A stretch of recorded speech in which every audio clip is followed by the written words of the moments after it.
My son's hushed voice came through the phone. Dad, he hurt me again. He said you're a soldier, 1,000 miles away, and can't do a single thing. My blood ran cold. One whispered sentence from my 7-year-old son ripped open a wound I didn't even know I had, igniting a rage so pure, so primal, it shook me to my core. In that instant, I knew everything was about to change. For 12 years, I was ice. That's what they called me in the Rangers. Kandahar, Mosul, Raqqa, I'd seen it all, done it all, moved through firefights and IEDs with a calm that bordered on obsession. I grew up tough in Montana, the son of a rancher who taught me a man's word was his bond, and his fist was a last resort. When my dad broke his back, I ran the ranch alone, 16-hour days under a merciless sun. That's when I learned I could endure anything. The army forged me like steel, turning a cocky kid into a team leader.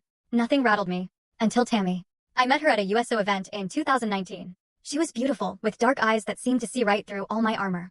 For the first time in years, I felt something beyond the mission. We married 4 months later, and Tommy arrived 10 months after that.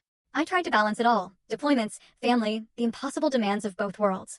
But Tammy grew tired of being a military wife, tired of the empty side of the bed, tired of raising Tommy alone while I was a world away. The divorce papers came while I was in Syria. She kept it civil clean. Joint custody, but let's be real, my custody was theoretical.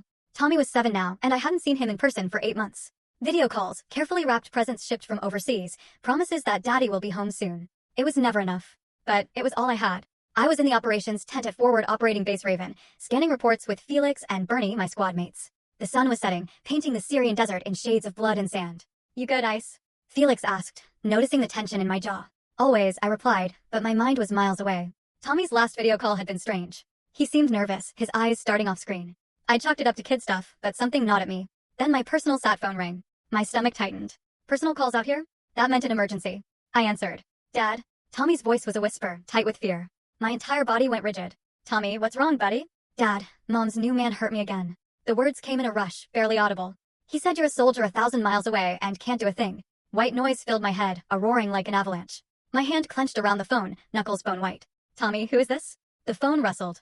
A man's voice, thick with arrogance. You heard the boy. My brothers run this town. You come home, soldier boy? You're gonna find out what happens to heroes who stick their nose where it don't belong. The line went dead.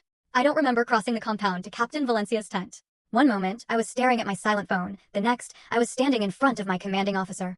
My voice was steady despite the fire burning through my veins. Full story on the channel. Link below. Click now and watch what happened next.